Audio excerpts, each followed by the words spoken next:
Hey, and welcome to this first interview for the Job and Career in Denmark YouTube channel and maybe even podcast. Let's see how it goes. Today, I have Kay as a guest here with me, and I'm very, very excited. Kay is an expat in Denmark, first of all. One of the reasons she is here today. She is also a speaker, a podcaster, writer, a lot of different, very, very interesting things. And what I want to do today with this interview, and hopefully more to come after this as well, is to inspire you, tell you stories about some amazing people who have made it to Denmark and have a career and have done stuff like this in their lives in Denmark. Just before I give it to Kay to introduce herself, I want to show you a little bit of what she's done here, because I have 3 of her books here. One is Top 35 Mistakes Danes Make in English, and I am so sure that I'm going to make some of them today, so please let me know. Well, maybe not all the time, but you're welcome to let me know if I do some of them. How to live in Denmark. And then the last one I have here is how to work in Denmark. And I'm very excited because this speaks very much into all of the things that I do in my work here on the YouTube channel, in my network, and all of these things. So thank you so much for being here with me this morning. Still dark. You can tell it's a Danish winter. So Yes. it's about 20 to 9 now, and we're just starting to get a little bit of light. This time of year, it's only really light for about 6 hours a day. I think that's something a lot of internationals don't take into account before they come here. So you're going to have a plan for the winter. I think you're right. It's one of the things that I hear a lot, like, oh my God, what do I do? I'm feeling down. I'm just feeling so frustrated and I don't know what's wrong. And it's like, it's the weather. So, and one thing I've noticed, even people who come from Nordic countries and move to Denmark or Copenhagen, they still get this winter blues kind of feeling. But that's because usually they're like, oh, it doesn't matter, I'm used to this. But all of a sudden, they don't have their network. They don't have the people they usually are around. So that hits them harder than they usually, that it usually does. So yeah, for sure. But Kay, please introduce yourself. Let me know a little bit more about who are you, and what do you do here in Denmark? Well, I am a writer, as you mentioned, and I give keynote speeches. That's a big part of my business. I came here more than 20 years ago. I originally came here for a job. I had been living in New York City, which is a fabulous place to live, but I'd been doing it for 10 years, and I was looking for something new. And I came here on vacation in September, and it was one of those beautiful golden September days. And I was in the Kungshave, the King's Garden in Copenhagen, and I thought, this is a country with good weather. I'll be happy here. Okay, I wasn't right about that, but I was right about the fact that I do like Denmark. Unfortunately, the company that brought me here, they did an executive move. They moved all of my furniture. And then 5 months after I got here, they went bankrupt. So not only was in Denmark, I didn't really know anybody, but I had all this furniture. You can't really get back on the plane. You got like tables and couches and that sort of thing. So I looked for another job at another company. I was hired, and after 9 months, they went bankrupt. That was exciting. Is there a theme here? It was a kind of a bubble type thing, so it wasn't entirely my fault, I think. Fair. Then I was unemployed for a year, and went through all my savings. Went to every single museum in Denmark, in Copenhagen, on its free day. And by the end, I was writing like tourist articles, like if you got one day in Copenhagen, see these 4 things, because I knew the city so well. I was on my last crown when I got a job at Danske Bank in their translation department, because by this time I'd picked up enough Danish to translate into English. So I did that and stayed there, ended up staying there for 7 years. Almost made them bankrupt, got really close. They got really close to the edge, but couldn't get them over. The truth is, by the end, I had moved from translation, and my background is in journalism. So we were starting to work for I started editing their corporate magazine. And when the finance crisis came along, they really didn't need a corporate magazine. And this is something I tell to a lot of internationals in Denmark. It's a very flexible labor market. People get laid off all the time, and it has nothing to do with your quality as a person or as a worker. But the good news is when you go to your next job, they won't be like, oh, this person's been laid off, they must be damaged goods. Probably the person who is interviewing you has been laid off a couple times. I think I read a stat saying the average Dane stays at a job in private industry about 2.9 years. So people are always moving. After that, I went to Carlsberg, which is a super fun place to work. You get free beer. You get 2 cases of free beer a month. And if you don't drink, you can get soda instead. So that was really good. It was lured away by a headhunter to Saxo Bank, where I stayed for about a year. They gave me a big bag of money to come. A year later, they gave me a big bag of money to go away. That was good. And since in the past 10 years, I've worked for myself. I do voiceovers for videos. I do occasional corporate articles and copy editing. But generally, I give speeches to all different types of organizations, from 12 people to 2,000 people. Sometimes get to travel around Europe to do that. So it's really fun. I like it. What topics are that on? I have so many questions, by the way, because this sounds amazing. But right now, what topics do you speak on? Well, the major topics I speak on is bringing internationals to Denmark, and what that means for the internationals, but also what it means for the Danes.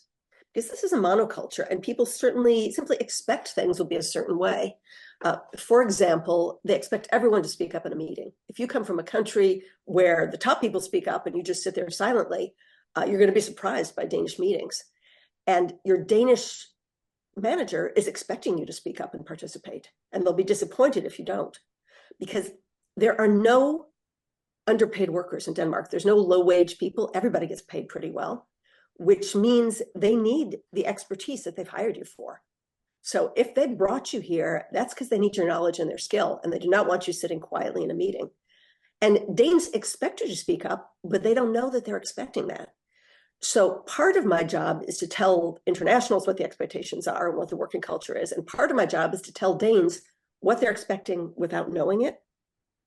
Is that what monoculture means? Because I don't. A monoculture, a multicultural country could be like the US or the UK or even India. Many different cultures, many different languages, different expectations. And those cultures, interestingly enough, maybe not the UK, but certainly the US and India, people tend to smile more because they've got to constantly create connections. We don't do that in Denmark because we already kind of know what the person on the other side of the table expects, because they've had a similar schooling. Most of the schools run on the same curriculum. They've watched the same TV programs. They have, they know the same jokes. So that's one thing. Another thing that Danes expect without knowing it is they expect somebody who works on a team to be willing to disagree with the manager, to tell the manager, I'm sorry, I think we're going in the wrong direction, politely, of course. And Danish managers expect this without knowing they're expecting it. So if you as a team member don't disagree, they assume that you agree, and which may or may not be true. They would rather have you tell them to their face, I think we're going in the wrong direction here, than go to the coffee machine and complain to your colleague. So it's, again, I need to tell the internationals what the Danes are expecting and tell the Danes what they're expecting without knowing it. So that's a part of my business. Another part is I worked a lot with Americans who are coming here because oftentimes Danes and Americans think they have the same culture, and they have a lot of things in common, but a lot of things are not in common. In particular, this sort of, American enthusiasm and boldness. I mean, we think that somebody who's really optimistic and energetic, that's a good person. And it can simply be too much for the Danes. We're turned up to 11 and they're turned to 4. And it's like, whoa, it's too much. And also, the American culture is an individualist culture. You got to take care of yourself. Where Danes is a collectivist culture. We work as a group. The group takes care of itself. The team is more important than the individual. And this is something I think it's important for people to understand before they come here. I had an American ask me, how do I maximize my investments while I'm in Denmark? I'm like, you don't. This is a collectivist culture. You put, when you're young and you're healthy and you're working, you put a lot in, so that if you're sick or if you're pregnant or you're old or you're a child, you can take out. And when people ask me sometimes, do Danes like foreigners? I have to explain to them, they like people who put in. So if you're coming here and you've got expertise and you're going to work and you're going to pay taxes for a while, and then maybe later you'll have a baby or you'll be ill and you'll take out. But if you come here to put in, they like you. Some people, unfortunately, come here just to take out, but they don't like that. It's a collectivist culture. It's not just about you. That's So, really interesting way to look at it, actually. And as a Dane, I have to say, I haven't thought of it like that. And that's why this is so amazing for me as well, to get that other like perspective on things. And I think something you're saying, because I work a lot with helping internationals and expats with their applications, right? Their application material. And that whole way of explaining about yourself, versus now we're using Americans as an example, being very like, this is me, this is what I've done, woohoo, versus a Dane being more like, so we in my team reached this goal together. So we're much more, it's a collective like effort, I guess say. And one of the things I've experienced that can be, and I want to mention this here because it's kind of something else, but still, that a lot of people have started using ChatGPT to help them write their cover letters. And the thing is, ChatGPT is very much based on, it seems, American ways of explaining things. So be very careful when doing that, because you will get something that might put off a Dane when reading the material. Yeah, so that was just a small side note, because I think it's so important to be aware of these cultural differences.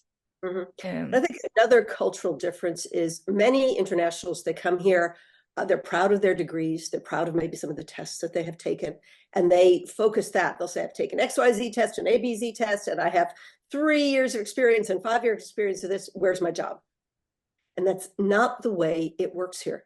You need to work on storytelling. So if you want to apply for a job in Denmark, think of some stories about how you solved challenges in your field. And if you're, just newly graduated, some of the challenges you faced along your education. And I usually recommend, and this is in the book, How to Work in Denmark, that you have 3 stories, 2 of which you faced a challenge and you succeeded. Oh, it was really difficult. I did this and this and this, and it finally worked out with my team, of course.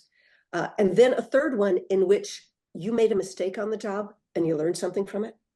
Danish people love it when you admit your mistakes, because that to them means you're credible and that they can trust you. So, oh, Diana, if she makes a mistake, she'll tell me. And a lot of people don't want to admit their mistakes because they don't want to lose face. They think, oh, they're going to think I'm dumb. No, Danish people love that, because it shows that you're so confident that you realize you're not perfect and you're always learning on the job and you like to learn on the job. Yeah, you're totally right. I think that is spot on, that it's important to show that you are capable of learning from your mistakes, and that you're actually also self-aware enough, because I think that's the thing, and that for Danes, like in Denmark, it's about showing that you're self-aware and showing that you can develop yourself in terms of the job and your person, because it's not just your skills. Like, I have a PhD in something, I don't, but as an example, it's not just those skills, it's also who are you as a person.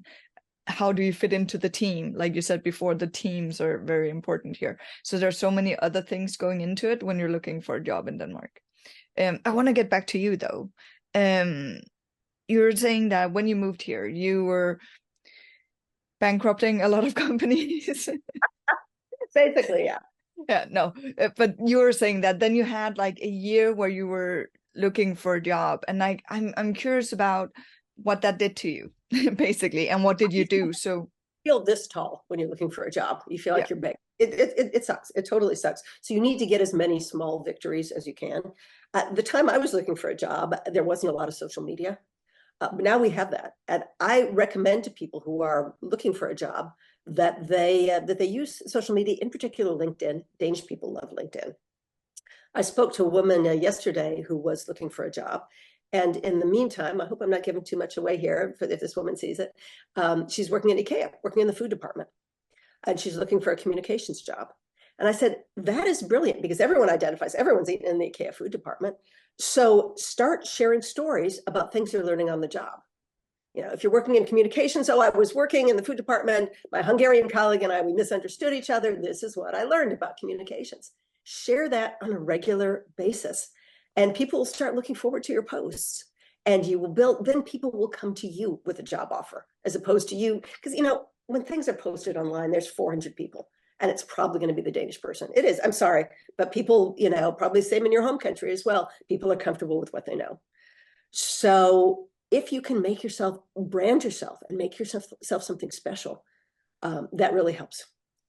And I think that also gives you some victories, even if you haven't found a job. 40 people liked my post. I'm moving along. It gives you a sense that you're just not screaming into the wilderness. What did you do? What did I do? Well, I did the wrong thing in that I applied for a lot of things that there were 400 people applying for, and I didn't get it. But what I did was right. That was right. Was I started with unsolicited applications. Okay. I went to companies. I think I probably sent out 100 of those, explained what I could offer, which at the time, my Danish was not great. So I had a friend help me with it. But what I could offer a company. And I think I sent out about 100. I got maybe 8 or 9 responses, 3 interviews, 1 job, which I had for 7 years. So it's a bit of a slog, but we're in a good economy. People are looking for good employees. If you come from outside Denmark, you're just going to have to explain yourself a little bit more and why you're the right person for the job, which you often are.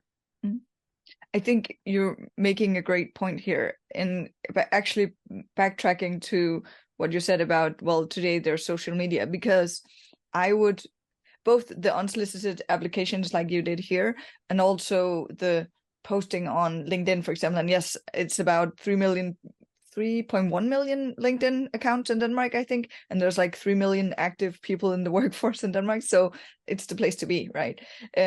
But actually posting on LinkedIn is, I think it's the unsolicited application today, in my opinion, because you're building up a network and you're building people who are following you, where unsolicited is more just like shooting something out there and then maybe something will apply. You're not building up network, you're not doing anything, where when you're active on social media, you're at least building some network, and both strategies are more lengthy.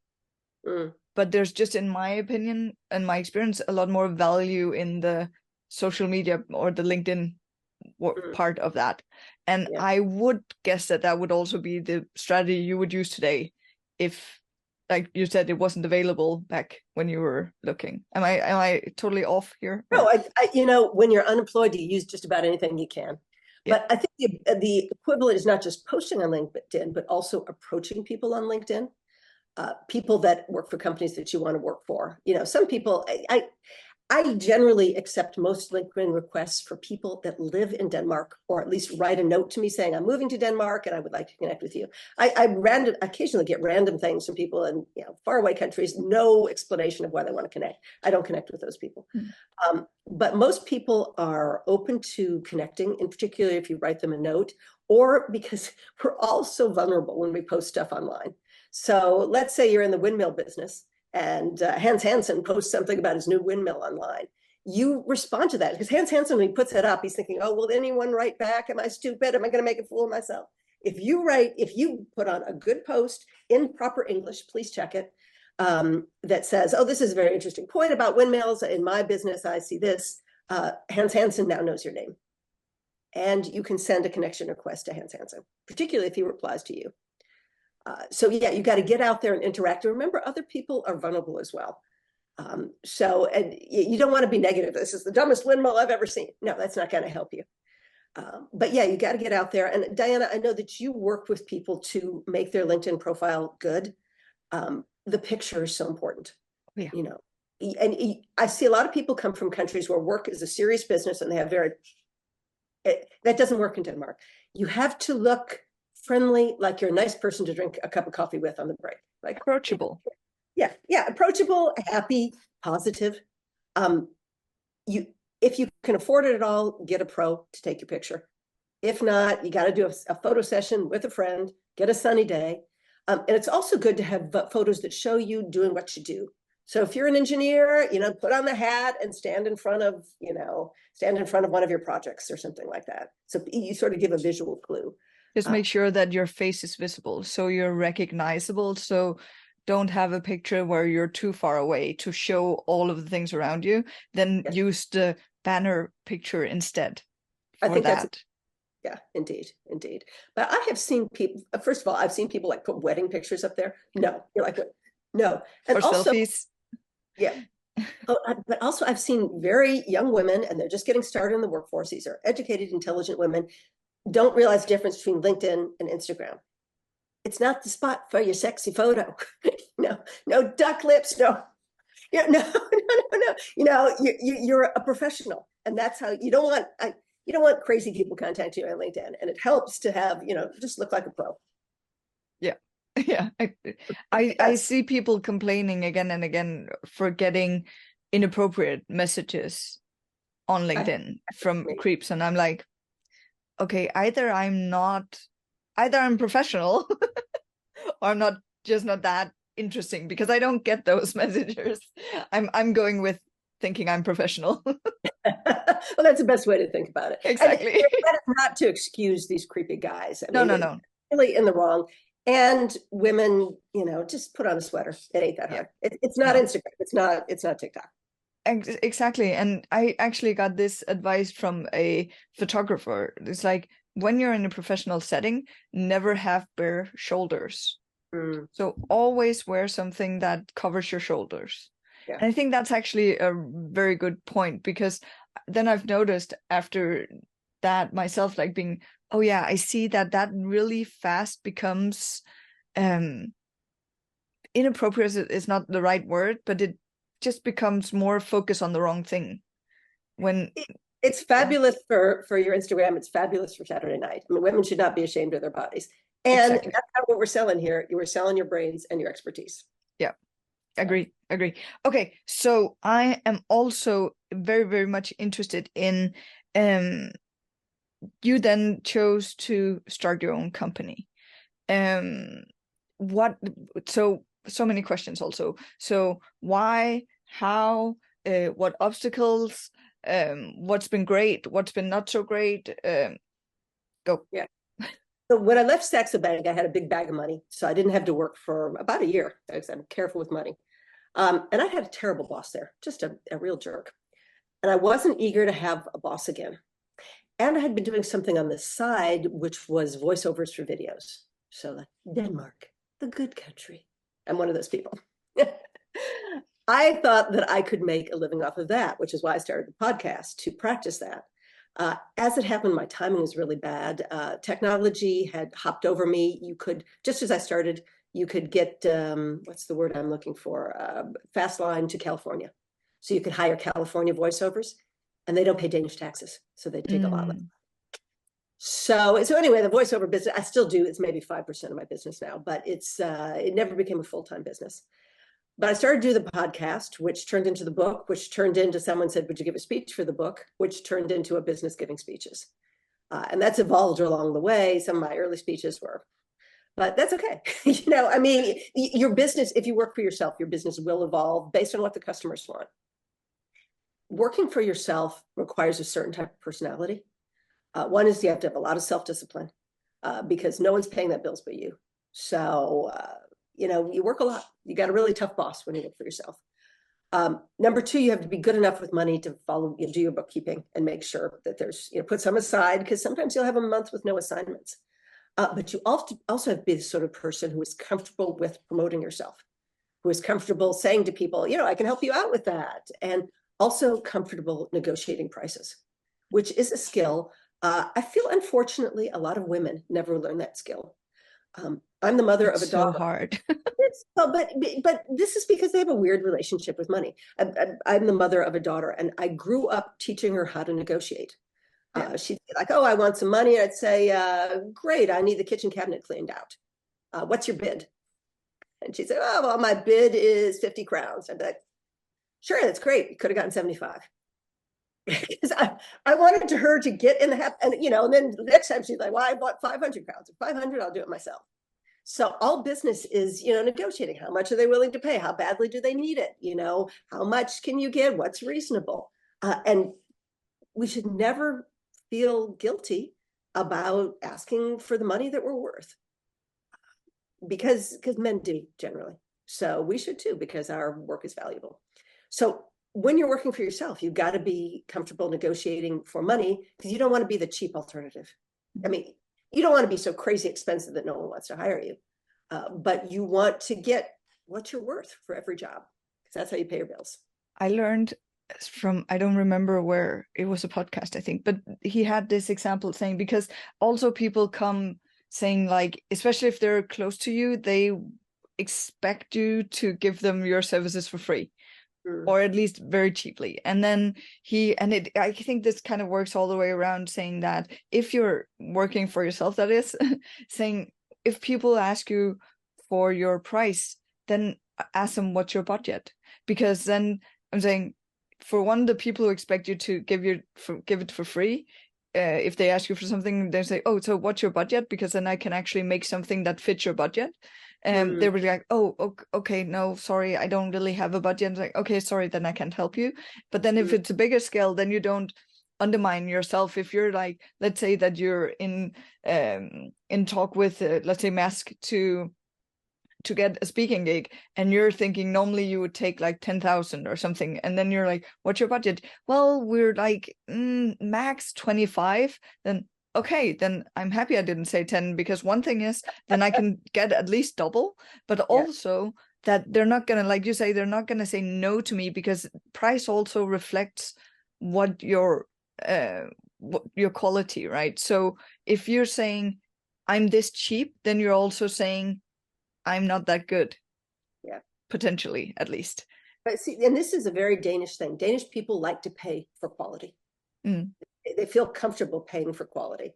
I mean, they don't want to be ripped off, but they also feel that it's fair to pay for quality. So yeah, I think you're absolutely right, Diana. Is that a Danish thing? Isn't that just a thing? No, I think some countries are really cheap, really cheap. Yeah. Yeah, and some people will, that's a very good point, because I don't want to name countries, because I don't want to hurt anybody's feelings, but I can think of countries in Europe that would rather have it 70% good for a cheap price than 95% good for a better price. Okay, that's interesting. Yeah, because that's also something to then, if going into wanting to be a solopreneur, or whatever you want to call it, entrepreneur, thinking about when you price it, who is your target audience? I'm working with someone who's setting prices. She's working internationally, but she's struggling with the fact that the price point in Denmark is way higher than it would be for someone in the UK, maybe not the UK, but in other parts of even Europe, like you're saying, so that she might actually scare the people away in other countries, because if you want to make a price point in Denmark where she lives that makes sense for her, then her target audience is not anywhere else, or not a lot of places at least. So that's very, very interesting. Well, she's paying Danish taxes. Exactly. I talked about that communal, lifestyle that we have, and that requires very high taxes. So I can hear that. But in terms of the customer, it's how much time do you have, and how much do you want to do the job? For example, I was offered a speaking job in Greece. Well, Greece, the economy is not strong there. It's not the same price that I would get in Copenhagen, but I want to go to Greece. So, okay, really, I wasn't, and it's funny, because I have several competitors in this field, and we're all friendly with each other. Never make an enemy in Denmark. It's always good to be friendly. One of my competitors, she wants double my price for every speech. I would rather give twice as many speeches and do that, because I like it. And what else am I going to do? I mean, I think that's a joy. But that's her strategy. I have my strategy. And in Denmark, it's important not to undercut people. That will really make the Danes angry. If everybody's asking for 1,000 crowns a day and you're offering it 500 crowns a day, people will not like that. But you can also say, well, they're doing this for 1,000 crowns a day. I'll do this for 500 crowns a day, which is not the same. Yeah, so you differentiate yourself in that way instead. Exactly. Yeah. And to be honest, when you're building up, you may have to take lower prices. I mean, the first speech I gave, I got 3,000 crowns. I can tell you I don't get 3,000 crowns anymore. But I needed to feel my way along the wall. I needed to make mistakes, which I did. And then over time, I built up. But the secret, as you probably know, of doing business yourself, you can't go back to that person who gave you 3,000 and say, guess what, now it's 30,000. You're going to have to find a new customer that'll pay the new price. Yeah. And the 3,000 guy, maybe he's a good friend and you'll do it anyway because you're not doing anything that Friday. Or maybe you'll say, I don't think we're in the same zone anymore, but thanks for helping me get started. Yeah, I think that's important to move on as well. So what's been the biggest struggle? So because I'm thinking that even as a Dane, starting your own company can be quite the struggle in terms of rules and regulations and taxes. One of the things that I do, because in Denmark, the tax system is very, very elaborate in terms of when you're a private person doing a job, the taxes is just deducted automatically. Like you don't really have to do a lot other than just check it by the end of the year or whenever it comes out, check it. But when you're starting your own company, all of a sudden you get all the money, you have to keep control, you have to keep the books, you have to do what I usually do is I tend to have an account saying, okay, so I've earned 10,000 and I'm going to put 5,000 into a tax account basically. So I have two accounts, then this one is for taxes and they'll be there until I have to pay taxes, and then I just say, oh wow, there's so much left when I've paid taxes, and that's a bonus for me. But just to make sure that I don't use the money that I shouldn't be using because they're supposed to go to tax. That's one of the struggles for me as a Dane, at least. But there's so many things. So what's been interesting for you in terms of starting a company in Denmark? Well, I think you're very right that there's a lot of math involved. And if that's not you, maybe you have a family member that can do that for you. I have my daughter do my bookkeeping, for example, because let's say you're a great poster artist. That doesn't mean you're also a good mathematician. Hire someone who is. Hire a bookkeeper. And when you're just starting out, maybe find a family member. That family member doesn't even have to be in Denmark, because a lot of the bookkeeping systems, I use Billy, are in English. So I was just chatting with someone. Where was he from? Oh, he was from Venezuela. And his mom was a bookkeeper and she was kind of retired. And she said, oh yeah, I believe she wishes she had more customers. I'm like, she can do your business. She can be in Venezuela, use the English language version of it, and keep an eye on all that bookkeeping for you, because it's different skill sets. You may be the world's best ballet dancer and not the world's best bookkeeper. So that is a number one thing. Number two is you're absolutely right that it's good to put aside money for taxes.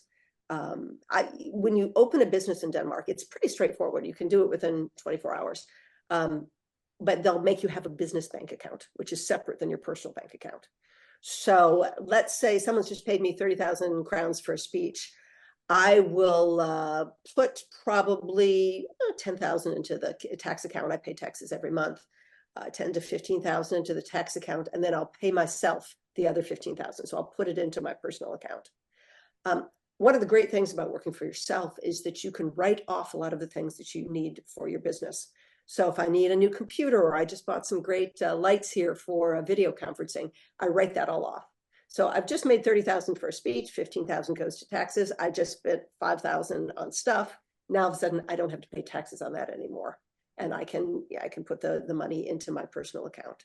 So, and of course you don't pay sales taxes on things for business oriented things. So if I bought a 10,000 crown computer, the price is 8,000 for me because I'm buying it for business and I don't have to pay sales tax.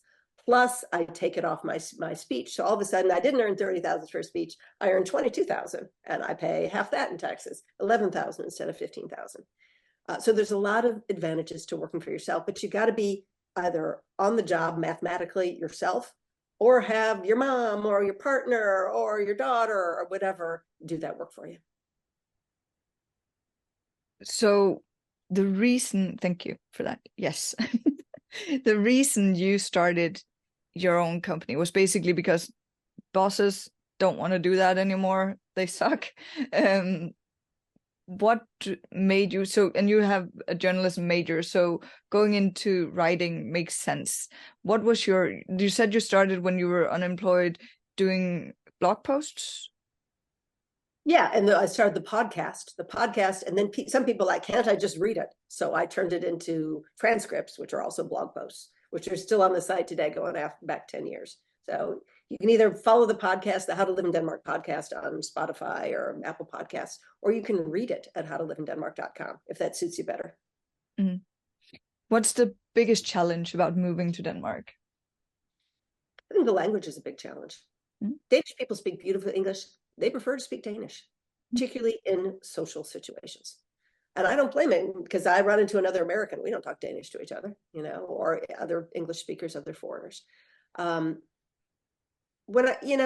kind about it. So the international comes in the room and they'll be like, oh, Kay is here or Pablo is here. Let's switch to English. But as soon as you leave the room, they're going to go back to Danish. And then you come back again and it takes them a little while to adjust. And that was one of the reasons I wanted to learn Danish, because in meetings, they'd be like, oh, Kay's here. Now we gotta do everything in English. And I didn't want to be that sigh anymore. So my goal, I think it's helpful to have a goal when you learn Danish. My goal is I wanted to be able to take a meeting in Danish.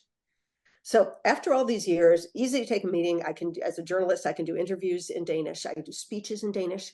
One thing I cannot do is write in Danish. So I do journalism occasionally for the big Danish papers, Berlingske, for example, I write for sometimes. I write it in English, and then I work with a professional translator. And I know enough Danish to say, nah, that's not what I really meant, or let's use this word. But my Danish isn't good enough to write beautiful Danish. I can write a note to the plumber, please take off your boots when you come in. That I can do. But in terms of writing Danish to the level that I write English, it probably will never happen. But that's also a high standard to put with the journalism major, and I'd be like, oh, I need to write Danish just as well. It's like, yeah. But not that it's not doable probably, but it would take a lot of effort, I'm guessing. And it's actually one of the things I, again and again and again, when I meet people who are just entering Denmark, saying, learn the language. Because one thing is that it's hard to get a job when you're here without knowing the language, because like you're saying, maybe 9 out of 10 times they will choose the person. If you have the same skill set, they'll choose the Dane because the Dane knows Danish. So getting to learn Danish so that you can level up your worth in the workplace, basically. And when you move to Denmark, in the first 5 years, as soon as you get your CPR number, you can get free Danish classes. So you pay a deposit. As of right now, it's 2,000 Danish kroner, and you get that back when you've passed your module. Either you get the money back or you transfer it into the next module. So you can actually learn Danish for free. Yeah. And that is key. And actually, you brought up something I think is a very good point, which is I think internationals should use video more on their social media posts and LinkedIn. When you start here, you can start doing those posts in English. It shows that your English is understandable, because some people come here with a very strong accent. It is difficult to understand them. So do a post about, electrical engineering. I'm really impressed with this new thing in whatever you're just, and super short, because people do not have a lot of time. I'm talking like under 30 seconds. I'm so excited by the new Midjourney 6, and I think that's going to be a new step, and so they can hear your beautiful unaccented English. Number one. When you start learning Danish, start doing videos in Danish so they can see that you're working on it. Danish people are flattered when you learn Danish. It's like, oh, you came to our country, you really took time. We've had a couple women marry into the royal family, and they both learned Danish, and they still have accents, but people really love that they took the time to learn the language. So I really recommend that foreigners let their Danish contacts follow them on the journey for learning Danish. They'll like that. Yeah. And even if you're not in Denmark yet, there is a lot of platforms and online things where you can actually start learning Danish already. I'll link some in the description for the video. Just want to put in a quick plug for Danish children's TV. We have very high level children's TV here. They have musical dancing shows. They have shows where you make fun stuff out of garbage and that sort of thing. And if you do that, and if you turn on the subtitles, it'll just get you into the habit of hearing the language, so it doesn't sound so strange anymore. My personal experience with Danish is it sounded like for about 2 years. And then all of a sudden it just dropped into place, like, oh. And don't be intimidated. You'll have some foreigners like, I learned the whole thing in 3 months and now I'm perfect. Well, maybe that's not you. Or maybe that person had nothing else to do, or they're language genius. Your path is your path. As long as you stick with it, you're going to be good enough.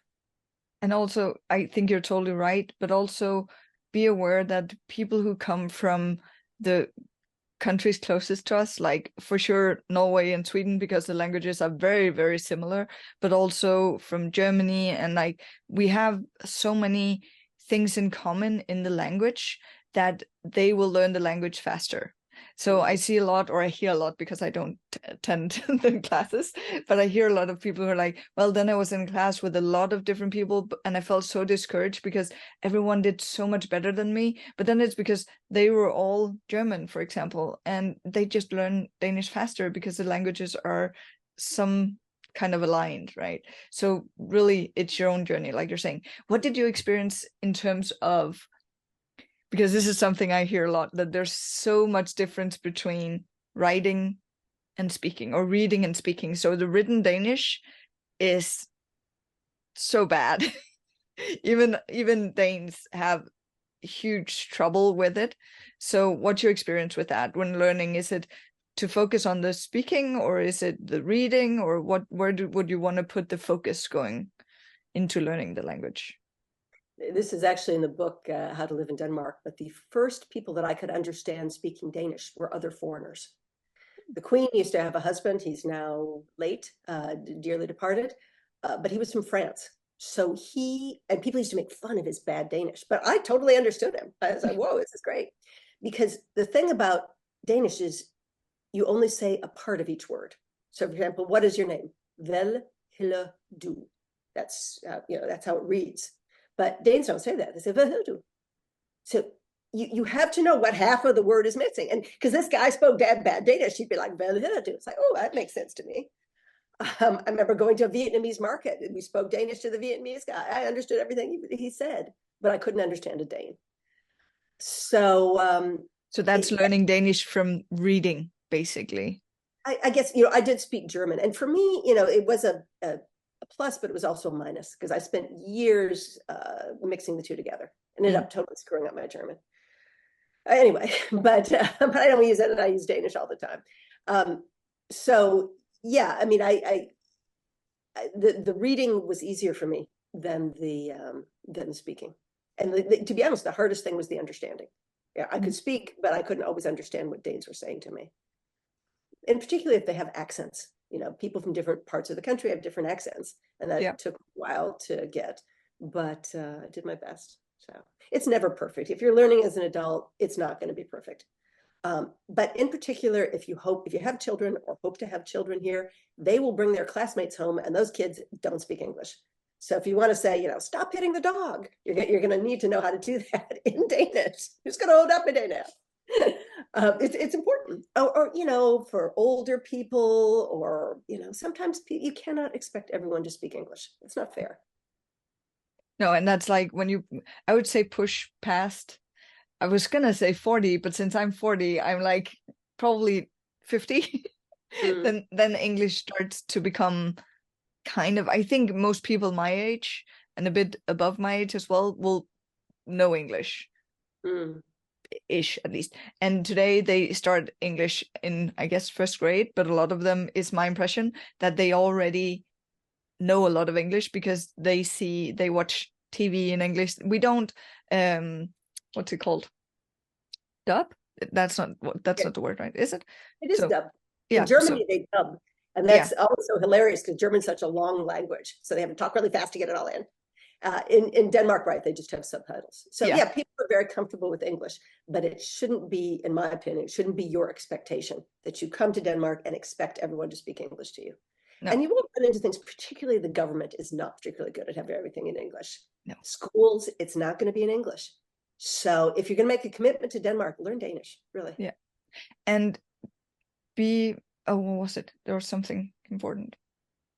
Oh yeah, but like you were mentioning it before, but I really also think this is important, the pronunciation, because I speak with a lot of internationals where I genuinely have a hard time understanding them. So speaking slowly, which I'm terrible at myself, but speaking slowly and making sure that you pronunciate the words in English as well as in Danish when you're learning Danish, but even in English, because it's so important to make that first impression a positive one, because then the people around you will be more likely to help you, because if they don't understand you, they don't know what you need help with, basically. So I think that's very, very important. Yeah. I just want to add in a note in terms of asking for help. This is a very egalitarian society. So when you're asking for help, you're not a beggar. Like, oh, could you please help me? You're an equal. Also for government people, look them right in the eye. In addition, if somebody's a cleaner, if somebody works in a restaurant, do not talk down to them. That will not be appreciated. I've seen that happen again and again. That doesn't fly here. Everybody's an equal. The person above you, the person below you. In the book, there's a story of a doctor, came from Africa, South Africa, I think, who came to a hospital, and he was not very nice to the coffee lady. He was barking, he was yelling at her, he was telling her what to do. He soon found himself as the only man in the meeting with no coffee. That sucks, but yeah, own fault. Yeah. I liked, Yeah, actually, right. I think it was from your book that, I'm sorry to say, I haven't gotten through them yet because life. Yeah. But one of the first stories in one of them was you telling a story about a speaking engagement where you asked someone to grab you water. Can you tell that story again, if you know which one I'm speaking of? I know precisely that story. In Denmark, you don't give your title when you introduce yourself. You know, people are very uncomfortable with job titles because then you're not equal. So as opposed to saying, hi, I'm Kay, I'm the CEO here. Or, you know, hi, I'm Diana, I'm vice president in charge of marketing. People, you know, it's just like, hi, I'm Diana. So I had gone to give a speech at a local life science company. So all very educated people. And I met a few people. I met, you know, hi, I'm Søren. Hi, I'm Kay. Very important in Denmark, introduce yourself, do the handshake. Hi, I'm Maida. Oh, I'm Kay, nice to meet you. Hi, I'm Nikolai. Oh, hi, I'm Kay, nice to meet you. So I met these nice people. I was a little thirsty. When I give a speech, I'm not a diva. All I ask for is a clicker and a glass of water. So I asked Nikolai if he would go get me a glass of water. And he did. He went and he got me a glass of water. I gave the speech. It was only later, when I was at home making connections on LinkedIn, that I saw that Nikolai was senior vice president for Europe, and he had 600 people working for him. In any other culture, Nikolai would have said to his assistant, excuse me, would you get the woman some water, please? Yeah, please do that. But here in Denmark, Nikolai got the water himself. And when I tell that story to Danish people, they're like, yeah, he should get the water. Who does he think he is, senior vice president? Get the water, right? Because we got to be equal. And it's the same thing here. If you work here, you know, you're going to be very nice to the cleaner. You're going to be very nice to the student assistant. You're going to be very nice to the people who work in the cafeteria. Because if you don't do that, people aren't going to like you.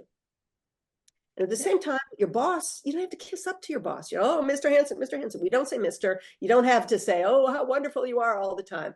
We don't do that. It'll make your boss uncomfortable. Treat your boss like you treat cleaner, like you treat your friends, looking them right at eye level. One of the Danes' favorite expressions, eye level. And we're on first name basis. First name, yeah. Nobody uses Mr. or Miss or anything anymore. It's out.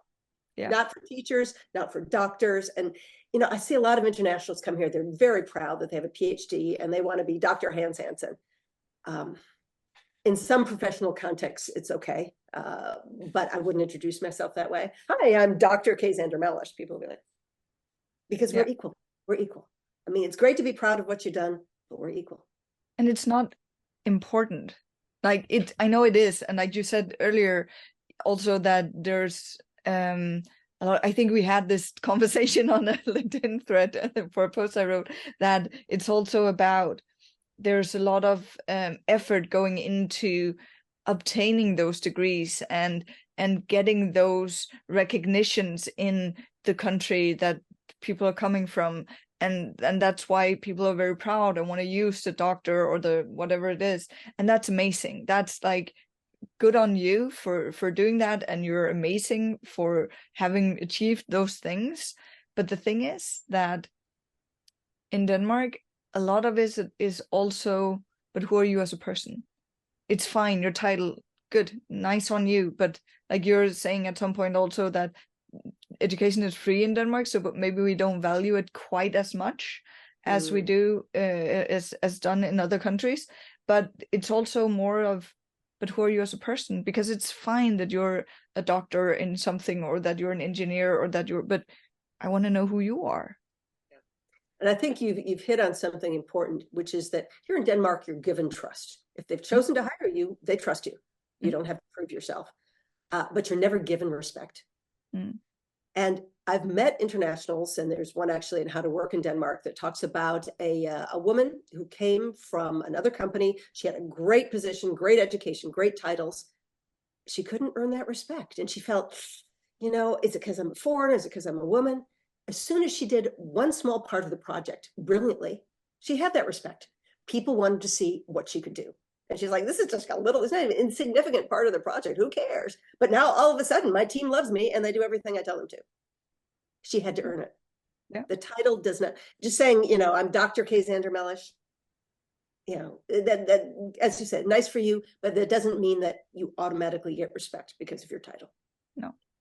And I think also trust in Denmark in general is very high. It's not just in terms of having, like, in a work setting that they trust you when they hire you, but in general, Danish people are very trusting, which can be used in a lot of different settings, of course. But it's just also to know that if you come and tell me X, Y, and Z, then I actually believe you. I'm not like gonna go, we're parking our babies out on the street and we're very trusting. And I tell internationals, never break that trust, because it's like virginity. Once gone, you don't get it back. And occasionally I speak to internationals, be like, oh yeah, my football team's playing. I'm just going to call in sick. No, you're not. You can take a personal day. Maybe mom's in town. You want to show her around. Take a personal day. Do not call in sick when you're not sick, because they trust you. In some countries, you have to have a doctor come and you have to get a note saying you're sick. Here, you can just send them a text. I'm so sorry to your manager. I'm not feeling well. I have flu. I'll be back in 3 days. They will trust you. So never mess with that trust. If they don't trust you, you might as well pack your bags and go home. Yeah, I think you're right. We have been talking a lot and it's been so interesting. So my last, well, I have 3 questions, but 2 of them go together. The 2 that go together is that your best advice for foreigners who are in Denmark looking for a job, and then also for foreigners who are not in Denmark yet, but are looking for a job in Denmark. My best advice, if you're already here, is pump up the social media. All right, make it really good. And please, please, please check your posts for grammar and spelling. Maybe you don't speak Danish, but you want to show that you speak good, high quality English. It's easy to do today. There's a million apps online that you can check. Keep your posts short, funny if you can, informative, positive. Talk about how you like Denmark. That is really good. Danish people love to hear about how much internationals love Denmark. They really do believe this is the best country in the world. And it's funny because they're very modest personally, but when it comes to Denmark, the Danish system is best. So talk about that. Lots of photos in your social media posts. You enjoying Denmark, talking about your field, learning about your field, short and regular. Better to have 5 super short posts than 1 long post. So that's, if you were an international in Denmark, that's where I would use your time and energy. If you're not in Denmark, I would be learning about the Danish industries in your field. Let's say, for example, you're an electrical engineer and you want to get into wind power. You should be following all those companies on LinkedIn. Maybe do Google Alert or follow news stories about it. Because, of course, companies are only going to tell the good parts. Like, we have a new product. So if you also get the news media, oh, my God, they're laying off 40 people. Not only will you learn about the company, you learn about some of the names, you learn about some of the products, so you know where you're going to fit best. And that'll also help you in your social media. Like, oh, weren't you the man behind the big new windmill? That's really, I'm so impressed type of thing. That I think is even more important than it's tricky to learn Danish when you're overseas. I think you can learn background Danish. Maybe watch. There's a lot of good Danish crime shows if that's your pleasure. Danish children's TV. There's some slapstick comedies you can watch. Do that so you can hear ambient Danish, so it doesn't feel weird. But I won't lie to you, it's going to be hard to really learn Danish if you're not in Denmark. You're right. Absolutely. Thank you so much. And the last thing is, well, before I give you the last question, if you are interested in taking a LinkedIn course, I will link to my website. I do LinkedIn workshops in Copenhagen continuously. So I'll link for the next one is on the 28th of January 24. So go in and look at that. But my last question for you, Kay, is then where can we find you if we want to hear more, read more, follow you, connect? Well, you can follow me on LinkedIn. You don't have to connect with me. You can follow me. I post on LinkedIn 2 or 3 times a week. I post on a lot about Danish culture, and particularly about Danish working culture. So that's a good place. You can follow the podcast. It's free on Spotify, Audible, Ghana in India. You can do that, or it goes directly to howtoliveindenmark.com, where if you someday want to book me for a speech, you can do it directly there or at events@howtoliveindenmark.com, or buy my books at howtoliveindenmark.com, which are also available on Amazon, Google, Apple Books. Amazing. Thank you. Thank you so much for your time and the conversation, the amazing things you've shared. It's been really, really nice. So yeah, just thank you for being here today. It was a pleasure. If you enjoyed my conversation with Kay, please subscribe to the channel. I will keep trying to find interesting people to make interviews like this with. Also know that you can join my job and career network. I will leave the link in the description of this video as well, where you can network with other people looking for jobs and career in Denmark. Most people are already based here, but feel free to join us. And then let me know if you have any questions in the comments, and then have an amazing end of 2023 or start of 2024, or just an amazing day. My name is Diana Lund Nordstrøm, and I am a job and career partner in Denmark. Take care.